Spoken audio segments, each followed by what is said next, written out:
Hello friends, welcome to यज्ञ investment academy. Good morning. आज की ताजा खबर में आपका स्वागत है। सबसे पहले बात करेंगे ग्लोबल न्यूज की, फिर कुछ इंडिया स्पेसिफिक न्यूज की बात करेंगे और फिर कुछ स्टॉक स्पेसिफिक न्यूज की बात करेंगे। ग्लोबल न्यूज की बात स्टार्ट करते हैं तो मार्केट्स जो है वो काफी पॉजिटिव रिएक्शन दिया, एटलीस्ट यूएस मार्केट्स ने रेट कट्स का। आज थोड़ा डिलेड है but finally they have given a positive reaction, right?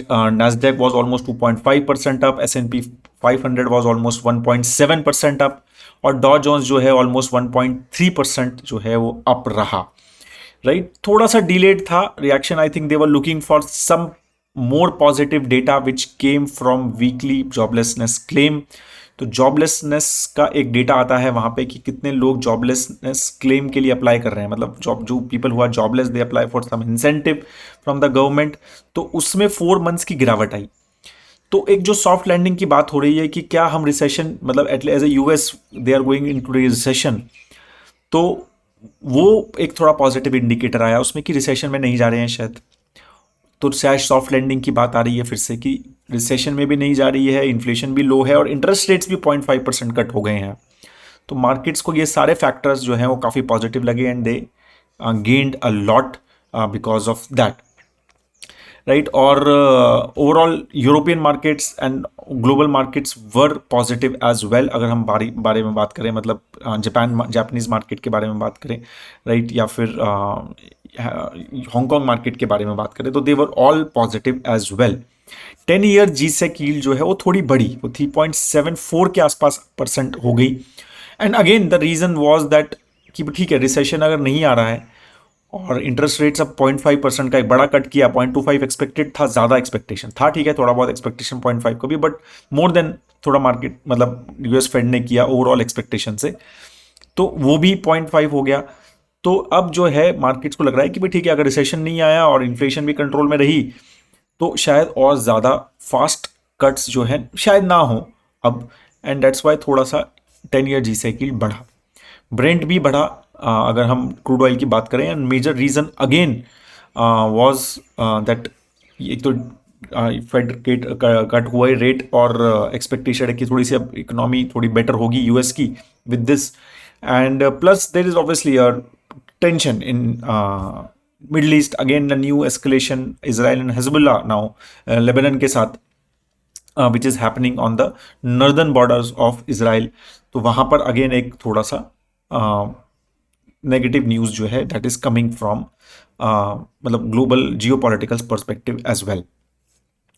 अब हम कुछ अगर इंडिया स्पेसिफिक न्यूज के बारे में बात करें तो S&P global has said that India will be third largest economy in the world by 2030-31 and they are expecting 6.7% GDP growth till then in average, right? So again, let's see how it goes, but yes, मतलब everyone is expecting कि 2009 29 30 31 के आसपास India will be a third largest economy and we will be beating Germany as well as Japan, which are ahead of us in next 4-5 years and will become third after China, right? So US, China and India will be the third largest economy and that is the expectation in next 5 years from various analysts.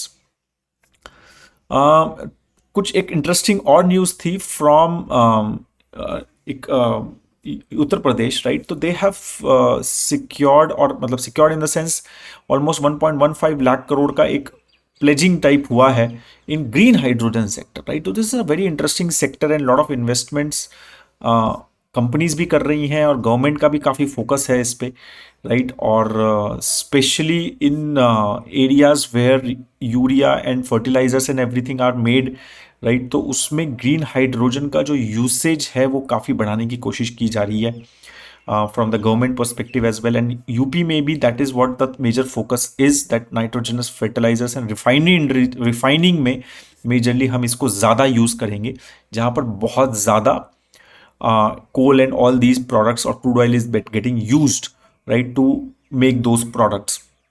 तो वहाँ पे green hydrogen का जो है usage बढ़ाने की बात हो रही है, स्पेशली एज मतलब ऑल्टरनेट इन एनर्जी या green energy like wind and solar is growing in India.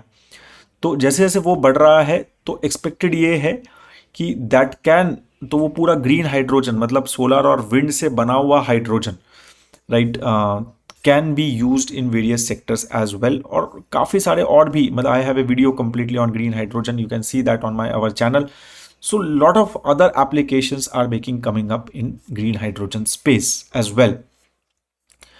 कुछ स्टॉक स्पेसिफिक अगर हम बात करें तो RBI has lifted now restrictions which they have posed imposed on IIFL Finance from gold loan business perspective, right? मार्च 2024 में supervisory concerns की वजह से दे, मतलब उन्होंने सैंक्शनिंग, डिस्बर्सिंग, असाइनिंग, सिक्योरिटाइजिंग, सब जो है सेलिंग ऑफ गोल्ड लोन सब बंद कर दिया था आईएफएल का. Now they have started, they have मतलब given them go ahead to restart that again, right. और मतलब कुछ स्पेशल ऑडिट वगैरह जो हुआ था, they were very aggressive from gold loan perspective. उनके ऑलमोस्ट 14,000 करोड़ के एसेट अंडर मैनेजमेंट है, राइट. और ऑलमोस्ट 72% उनका जो बिजनेस है that is currently on the gold loan perspective as well, right. Bharti Airtel has become a 10 lakh crore company now in India, which is now fourth biggest company.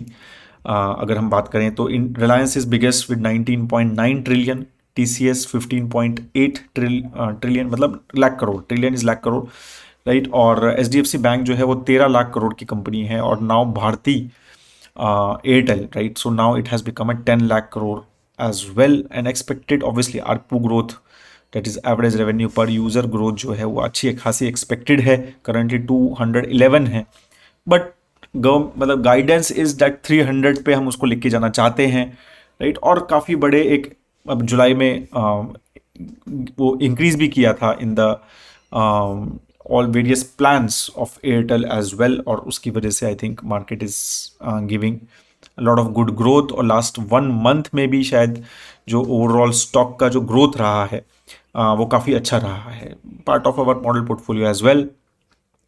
Nykaa का भी एक interesting रहा कि they are also focusing a lot on same day और next day deliveries, right. और तो उन्होंने कहा कि भाई हम चाह रहे हैं कि हमारा 60% ऑर्डर वॉल्यूम जो है हम या तो सेम डे या नेक्स्ट डे तक उसको डिलीवर करना चाहते हैं. तो ये इसके ऊपर बहुत फोकस, अगर हम एक कहें कि क्विक कॉमर्स की जब बात करें, क्विक कॉमर्स ऑफ कोर्स एक थोड़ा सा मिनट्स में डिलीवरी की बात हो रही है, but again the same day and next day delivery is becoming big buzzword in the e-commerce sector. Like a lot of companies I think are focusing on it, right. और जो अपने उनके सप्लाई चेन्स हैं, they are setting up in that way कि इतनी fast जो है वो डिलीवरी जो है वो हो पाए, स्पेशली विद द मतलब coming up of these platforms like Blinkit है, या फिर बिग बास्केट के जो प्लेटफॉर्म्स हैं, जो बिग बास्केट नाउ हैं, राइट, या फिर स्विगी, इंस्टामार्ट है, right. So all these platforms से मुझे ऐसा लग रहा है कि बहुत सारे अदर प्लेटफॉर्म्स लाइक अमेजॉन है, फ्लिपकार्ट है, राइट, या फिर इवन मतलब fashion retailers like Nykaa, they are also understanding कि दीज गाइज अगर ये जिस तरह से ये डिलीवरीज 10-10, 15-15 मिनट में, 20 मिनट में या 1 घंटे में कर रहे हैं, तो they also have to up their game to compete with them, right. Even though that product may not be that कि एकदम चाहिए उसको, but still people को, लोगों को अगर ऑप्शन है कोई चीज़ 15 मिनट में या आधा घंटे में मिलने का, right, so people may shift out of the other platforms की जिसमें लगेगा कि 3 दिन लगेंगे, 4 दिन लगेंगे आने में, तो यहाँ पर तो आधा घंटे में ही आ जाएगा या 1 घंटे में आ जाएगा या सेम डे आ जाएगा. सो इसलिए lot of shift is happening, अगर आप देखेंगे ई कॉमर्स में, टूवर्ड्स क्विक डिलीवरीज, राइट. और everyone is doing that. Even मतलब I use DMart app, मतलब online a lot, तो they are also now coming up with same day deliveries. I am getting same day delivery. Otherwise DMart का typically 1 या 2 दिन के बाद आता था सामान, अगर I go to 6 months back or 1 year back, but now they are also giving same day delivery. So lot of companies इसके ऊपर एक, if you will see a trend towards it, right. कल सुप्रीम कोर्ट का एक important decision आया on telecom sector. They rejected the adjusted gross revenue का जो plea था टेलीकॉम कंपनीज का, जिसमें दे वांटेड कि भाई कंप्यूटेशन जो रहता है गवर्नमेंट को पैसा देने का on the spectrum and everything, तो उसमें computation of adjusted gross revenue, recomputation of rather उसको वो उन्होंने रिजेक्ट किया। उन्होंने कहा नहीं, वो कोई रिकम्पुटेशन नहीं होगा, राइट। और जो भी डिमांड जो है गवर्नमेंट ने मतलब based on their adjusted gross revenue रखी है फ्रॉम स्पेक्ट्रम पर्सपेक्टिव, तो वो उनको रहेगी। And the biggest loser because of that is Vodafone Idea, right. And because of that they was 20% down yesterday Vodafone idea रहा। और उसमें का इम्पैक्ट जो रहा वो बैंक्स पे और इंडस टावर्स पे रहा, बिकॉज इंडस टावर का बहुत सारा पैसा जो है वोडाफोन से आता है। They are very big customer for them, और उनके काफ़ी सारे ड्यूज भी हैं, राइट। और इसकी वजह से Indus tower also went down by 14%। And even impact was on other banks as well, जैसे SBI, PNB, एक्सिस, कैनेडा, इन सब ने भी अच्छा खासा इनका एक्सपोजर है towards Vodafone Idea, right. So तो all these things have been there. And let's see अब क्या कहते हैं, क्यूरेटिव पिटिशंस वगैरह को भी डिसमिस किया है। अब let's see how basically it goes for Vodafone Idea from here onwards. NTPC share का थोड़ा सा रैली हुआ कल majorly because NTPC green energy जो उनकी सब्सिडरी है, they are planning to file a DR, और they have filed a DRHP actually, right. तो 10,000 करोड़ का एक IPO का एक्सपेक्टेशन है फ्रॉम NTPC, और कंप्लीटली फ्रेश इशू रहेगा। तो there will be no offer for sale, तो completely the money will be basically invested in the business itself, NTPC Green Energy. NTPC is focusing a lot on solar as well as wind farms as well, though they are a thermal power company majorly, right, but काफ़ी ज़्यादा उनका focus जो है वहाँ पे shift हो रहा है। तो lot of things are happening from there, और इसलिए उन्होंने एक नई सब्सिडरी सेटअप की थी। काफ़ी ज़्यादा हम इसके ऊपर डिस्कशन करते रहते हैं, पोर्टफोलियो कंपनी भी है, राइट। और स्टॉकोमीटर पे भी काफ़ी ज़्यादा आप इसको अपडेट्स देखते रहते होंगे हमारे इसके ऊपर, right. So lot of they always already have 3.3 gigawatt की installed capacity currently green energy में, राइट। और ऑलमोस्ट 5.9 गीगावाट की अंडर कंस्ट्रक्शन है, और उनका जो एम है वो 60 गीगावाट का है बाई 2032। तो काफ़ी ज़्यादा इन्वेस्टमेंट की ज़रूरत है। उनो मिंडा की भी एक न्यूज़ थी, lines up over almost 610 crore investment जो है इंडोनेशिया में in their new plant, right. Almost 610 crore रुपए का इन्वेस्टमेंट का दे आर प्लानिंग, जो कि FY26 के लास्ट क्वार्टर में they are planning to make it operational, right, जिसमें passenger car components basically they will make. Uno Minda is a very very big auto ancillary company, almost 60,000 crore, और काफ़ी अच्छा जो है उसमें मतलब ग्रोथ रहा है अगर हम देखें from the stock perspective, right. तो ये सारी चीज़ें बेसिकली रही हैं, right. There is lot of capex which is happening in various sectors in India currently, and उसके ऊपर भी जो जो न्यूज़ आती हैं that we try to cover in this section, right. So those are the major news, right, अगर हम stock specific बात करें या उसकी बात करें। And now I will have some small knowledge section which I do. एक बहुत interesting notes was someone basically shared segment, मतलब जो नरेन का एक कोई टॉक हुआ था, basically Naren Shankaran who is the CIO of mutual ICICI mutual fund. तो उसमें काफ़ी एक इंटरेस्टिंग अपडेट्स थे, राइट। तो उसमें जो जो what our interesting things, right, which were discussed, तो this was in the Tamil Nadu investor association meet I think which was happen recently.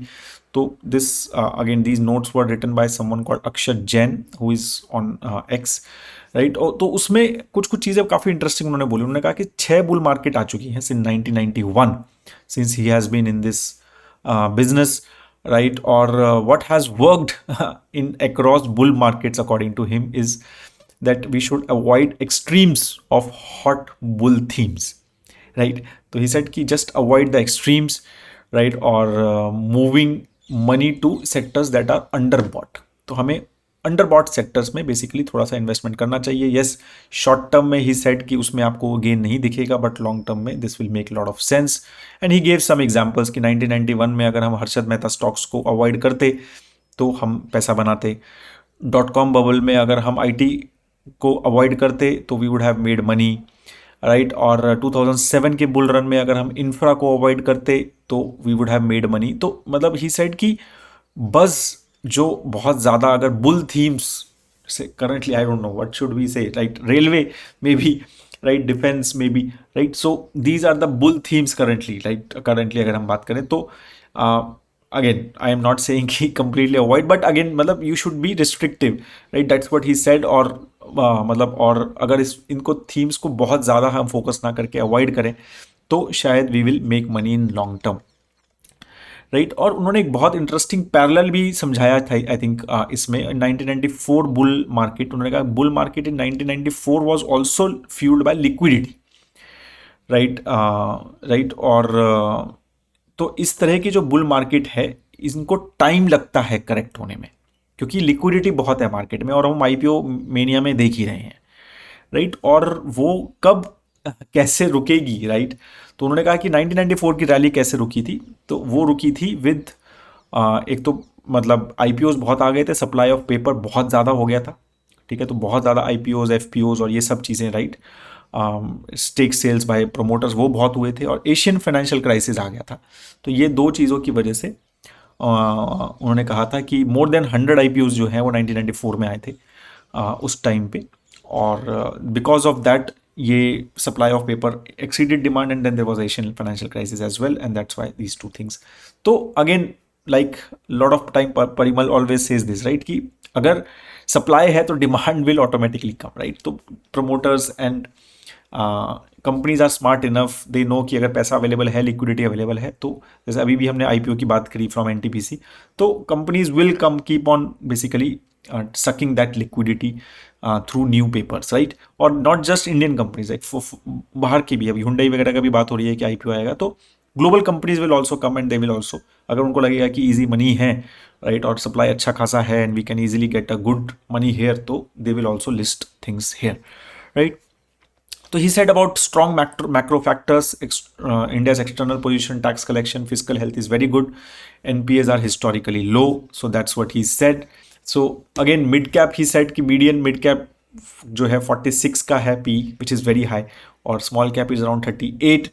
Market cap to GDP is almost 144%, which is very very high again, right? So again, he said कि private sector banking and FMCG are only reasonably priced, right. No major event, जो event मतलब has led to deep correction, मतलब election outcome, Gaza conflict, Ukraine, yen carry, कुछ का major कोई correction किसी में भी नहीं हो पाया, राइट. और ठीक है, डीमैट अकाउंट जो ओपन हुए हैं, strong historical returns, and 223 tax changes for debt schemes also he said led to money getting into equity, मतलब डेट की जगह पैसा इक्विटी में आ गया, क्योंकि डेट में पहले जो टैक्स एडवांटेज थोड़ा सा था, एक बेनिफिट मिलता था इंडेक्सेशन का, वो भी चला गया, and that's what he said कि that money is also now going to equity, right. So equity एक ऑब्सेशन की तरह ही सेड कि चल रहा है, राइट. और एसएमई आईपीओज में सेकेंडरी सेल, प्रेफरेंशियल इशू, क्यूआईपीज में रिकॉर्ड मार्केट एक्टिविटी हो रही है. मंथली एसआईपी 23,000 करोड़ है, बट अगर हम डेरिवेटिव और मार्जिन ट्रेडिंग की बात करें तो 7 लाख करोड़ की फैसिलिटीज़ हो रही हैं वहाँ पे, which is very high as compare to SIP flow, right. तो ही सेड कि what we should do, avoid low quality companies, do not invest down the quality curve, right. So quality बहुत important है, and I think as यज्ञ also we focus a lot on it. Key learnings from 1994 and supply will eventually outstrips demand. तो supply बढ़ती रहेगी, जैसे जैसे demand बढ़ रही है, लिक्विडिटी बढ़ रही है, तो सप्लाई बढ़ती रहेगी, और अल्टीमेटली एक ऐसा टाइम आएगा सप्लाई जो है वो डिमांड से ज़्यादा हो जाएगी, राइट. तो focus on quality, liquidity and capitalisation of your portfolio. Be willing to look stupid temporarily. It's okay to underperform for a while as long as your long term strategy holds, right. So very very good insights, ठीक है. और मतलब बहुत सारे, अगर आप model portfolio आप देखेंगे, right, sometimes we also focus a lot on quality. Even हमारा जो क्वांट पोर्टफोलियो उसमें भी हमारे क्वालिटी फैक्टर्स बहुत ज़्यादा फोकस्ड हम रखते हैं, राइट. तो again little bit on that thought as well, that avoid low quality companies at all times, right.